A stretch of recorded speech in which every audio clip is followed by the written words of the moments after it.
అంతా ఊహించినట్లే జరుగుతుంది. ఆధారాలు బలం పుంజుకుంటడంతో అనుమానాలు పటాపంచలవుతున్నాయి. డీప్ స్టేట్ సొరచేప జార్జ్ సొరస్ కుట్రలు ఒక్కొక్కటిగా వెలుగు చూస్తున్నాయి.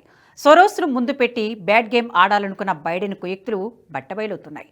నిధులు వెదజల్లి భారత ప్రజాస్వామ్యాన్ని అపహాస్యం చేయాలని చూసిన సొరోస్కు దిమ్మ తిరిగేలా షాకుల మీద షాకులు ఇస్తోంది ఈడీ. సొరోస్ పెంపుడు సంస్థలపై దేశవ్యాప్తంగా ఎన్ఫోర్స్మెంట్ డైరెక్టరేట్ దాడులు నిర్వహిస్తోంది. ఈ దాడుల్లో పలు ఎన్జీఓలకు సొరోస్ భారీ ఎత్తున నిధులు సమకూర్చినట్లు తేలింది. ఈ మొత్తాన్ని గత జో బైడెన్ ప్రభుత్వం నుండి యుఎస్ ఎయిడ్ ద్వారా సొరోస్ అందుకున్నట్లు అధికారులు గుర్తించారు. గత బైడెన్ ప్రభుత్వం నుంచి కోట్ల రూపాయల నిధులు తీసుకున్న సొరోస్ ఓపెన్ సొసైటీ ఫౌండేషన్ భారత వ్యతిరేక ఎజెండాను నడుపుతోందని ఈడీ ఆరోపించింది. అమెరికా అధ్యక్షుడు డొనాల్డ్ ట్రంప్ సైతం ఇటీవల జో బైడెన్ ప్రభుత్వంపై సంచలన ఆరోపణలు చేశారు. యుఎస్ ఎయిడ్ నుంచి విదేశీ సంస్థలకు డబ్బును విరాళంగా ఇవ్వడం ద్వారా బైడెన్ తన ఎజెండాను కొనసాగించారని అన్నారు.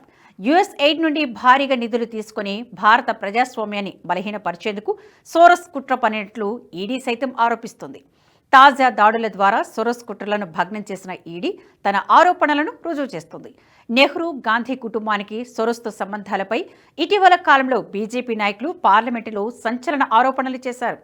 ఈడీ దాడులతో బీజేపీ ఆరోపణలను నిజమవుతున్నాయి. విదేశీ మారక నిర్వహణ చట్టం ఫెమాను ఉల్లంఘించి భారత్లోని అనేక ఎన్జీఓలకు సోరోస్ సంస్థ ఓఎస్ఎఫ్ కోట్లాది రూపాయల నిధులను అందించినట్లు తాజాగా ఈడీ నిర్వహించిన దాడుల్లో బయటపడింది. ఈ సొమ్మును భారత్లో ప్రజాస్వామ్యాన్ని అస్థిరపరిచేందుకు ఉపయోగించినట్లు తెలుస్తుంది. బెంగళూరులో ఓఎస్ఎఫ్తో సంబంధం ఉన్న 8 ఎన్జీఓలపై ఈడీ ఇటీవల దాడులు చేసింది. ఈ దాడిలో అనేక కీలక పత్రాలను స్వాధీనం చేసుకున్నారు.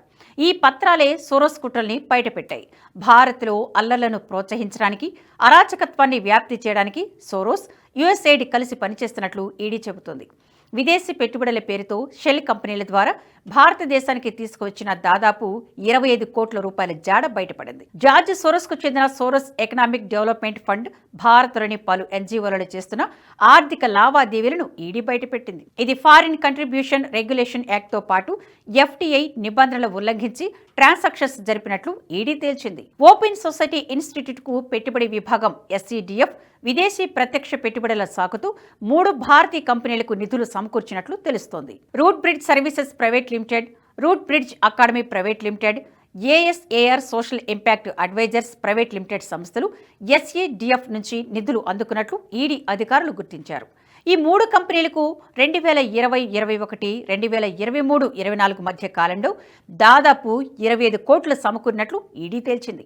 నిజానికి 2016 మే నుంచి ఓఎస్ఐ హోం మంత్రిత్వ శాఖ పరిశీలనలో ఉంది. దీంతో ఎఫ్సీఆర్ఏ కింద నమోదు చేసుకున్న సంస్థలకు నిధులను పంపాలంటే ఓఎస్ఐ ప్రభుత్వం నుంచి ముందస్తు అనుమతి తీసుకోవాలి. కానీ ఆ నిబంధనలను తుంగలోకి తొక్కి 3 ఎన్జీఓ సంస్థలకు నిధులు పంపినట్లు ఈడీ అధికారులు గుర్తించారు. ఆర్ఎస్పీఎల్ కంపెనీ ఒక్కటే కంపల్సరీ కన్వర్టబుల్ ప్రిఫరెన్స్ షేర్స్ కింద ఎస్ఏడిఎఫ్ నుంచి 18 కోట్ల 64 లక్షల నిధులు పొందినట్లు ఈడీ గుర్తించింది. డిస్కౌంటెడ్ క్యాష్ ఫ్లో పద్ధతిలో ఒక్కో షేరుకు 2,50,000 నుంచి 2,60,000 విలువతో ఈ నిధులు తీసుకున్నట్లు తెలుస్తోంది. ఎఫ్సీఆర్ఏ నిబంధనలు దాటవేసేందుకు ఈ ఎస్ఏడిఎఫ్ ఈ మార్గాన్ని ఎంచుకున్నట్లు ఈడీ అధికారులు భావిస్తున్నారు.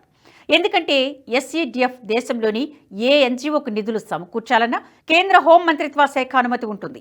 అలాగే 2019 నుంచి దేశంలో లాభాపేక్ష లేని సంస్థలకు ఫండ్ రైజింగ్ సేవలు అందిస్తున్న ఆర్ఏపీలకు కూడా ఎస్ఏడిఎఫ్ నుంచి 2 కోట్ల 70 లక్షల నిధులు పొందినట్లు అధికారులు తేల్చారు. నిజానికి ఈ లావాదేవీలకు ప్రతిఫలంగా ఆర్ఏపీఎల్ ఎలాంటి సేవలను అందించలేదని, ఇది కేవలం ఎఫ్సీఆర్ఏ నిబంధనలు తొంగలోకి తొక్కేందుకే ఈ మార్గాన్ని ఎంచుకున్నట్లు ఈడీ గుర్తించింది. 2016లో స్థాపించబడిన ఏఎస్ఏఆర్ అనే మరో ఎన్జీఓ కూడా సోరోస్ సంస్థ నుంచి అక్రమ మార్గంలో నిధులు పొందినట్లు ఈడీ తేల్చింది. ఈ సంస్థకు ఎస్ఏడిఎఫ్ 2 కోట్ల 91 లక్షలు సర్వీస్ ఫీజు కింద చెల్లించినట్లు తెలుస్తోంది. అంతేకాదు మారిషస్కు చెందిన ఆస్పడా ఇన్వెస్ట్మెంట్ కంపెనీలో సైతం ఓఎస్ఐ సంబంధిత పెట్టుబడులు ఉన్నట్లు ఈడీ దర్యాప్తులో తేలింది. ఈ సంస్థ అక్రమంగా భారత్కు నిధులు మళ్లించినట్లు అధికారులు గుర్తించారు. 2013లో బెంగళూరులో స్థాపించబడిన ఆస్పడా ఇన్వెస్ట్మెంట్ అడ్వైజర్స్ ప్రైవేట్ లిమిటెడ్ భారత్లో ఎస్ఈడిఎఫ్ నిధులను మేనేజ్ చేసిందని ఆరోపణలు ఉన్నాయి. 12 కంపెనీలలో 300 కోట్లకు పైగా పెట్టుబడులు పెట్టినట్లు ఈడీ దర్యాప్తులో వెల్లడైంది. ఇలా జార్జ్ సోరోస్కు చెందిన ఎస్ఈడిఎఫ్ సంస్థ 100 కోట్ల నిధులను అక్రమ మార్గంలో భారత్కు తరలించినట్లు ఈడీ ఆధారాలతో సహా వెలుగులోకి తీసుకువచ్చింది. గత నెలలోనూ బెంగళూరులో ఈడీ విస్తృత తనిఖీలు చేపట్టింది. ముఖ్యంగా ఓపెన్ సొసైటీ ఫౌండేషన్స్ లబ్ధిదారులకు చెందిన కార్యాలయాలపై తనిఖీలు నిర్వహించారు. విదేశీ మారకం అంశంలో ఉల్లంఘనలు జరిగినట్లు అనుమానాలు రావడంతో ఫెమా చట్టం కింద ఆ తనిఖీలు చేపట్టారు. అంతర్జాతీయ మానవ హక్కుల సంఘాలకు చెందిన ఆఫీసుల్లో సోదాలు జరిగాయి.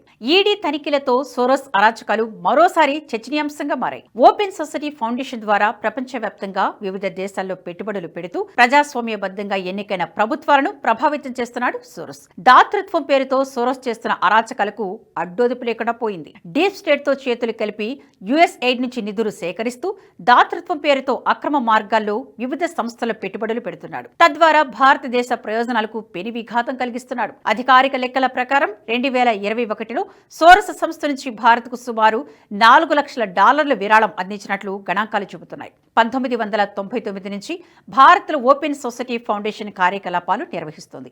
సోరస్ పెంపుడు సంస్థలపై దాడి రాజకీయ వర్గాల్లో తీవ్ర కలకలం చెలరేగింది. సోరస్ గతంలోనూ అనేక సార్లు భారత వ్యతిరేక కార్యకలాపాలకు పాల్పడ్డాడని ఆరోపించింది. ఇప్పుడు యుఎస్ ఎయిడ్ పాత్ర ఉందని ఆరోపించడంతో బైడెన్ సర్కార్ కుట్రలు బయటపడ్డాయి. యుఎస్ ఎయిడ్ నుంచి వచ్చిన నిధులను ఎక్కడ ఎలా ఉపయోగించారో తెలుసుకునేందుకు ఈడీ కూపీలాగుతుంది. దర్యాప్తు ఫలితాలు వెలువడిన తర్వాత సోరోస్ అనుచర గణంపై చట్టపరమైన చర్యలు తీసుకునే అవకాశం ఉన్నట్లు తెలుస్తోంది. అయితే ఈ పరిణామం భారత్ అమెరికా సంబంధాలపై ప్రభావం చూపొచ్చు అంటున్నారు అంతర్జాతీయ నిపుణులు. అది మోదీ ట్రంప్ ఫ్రెండ్షిప్ పై ఆధారపడి ఉంటుందనే అంచనాలు కూడా వ్యక్తమవుతున్నాయి.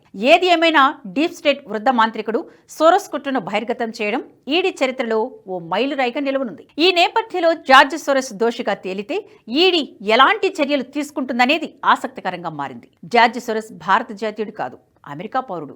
అతనిపై చర్యలు తీసుకోవాలంటే అంతర్జాతీయ స్థాయిలో ఎన్నో సవాళ్లు ఎదురవుతాయి. దీంతో సోరోస్ ను అరెస్టు చేయడం సాధ్యమేనా అనే సందేహాలు వ్యక్తమవుతున్నాయి. అయితే ట్రంప్ సహకరిస్తే తప్ప సోరోస్ పై చర్యలు తీసుకోవడం అసాధ్యమంటున్నారు అంతర్జాతీయ విశ్లేషకులు. ఈ వీడియో మీకు నచ్చినట్టయితే లైక్ చేయండి, 10 మందికి షేర్ చేయండి. అలాగే కామెంట్ల రూపంలో మీ అభిప్రాయాలను మాతో పంచుకోండి. Nationalist hub group of channels ను సబ్స్క్రైబ్ చేసుకుని తెలుగునాట జాతీయవాద జర్నలిజాన్ని ప్రోత్సహించండి. ఈ వీడియో కింద ఉన్న బెల్ ఐకాన్ పై క్లిక్ చేయడం మర్చిపోవద్దు.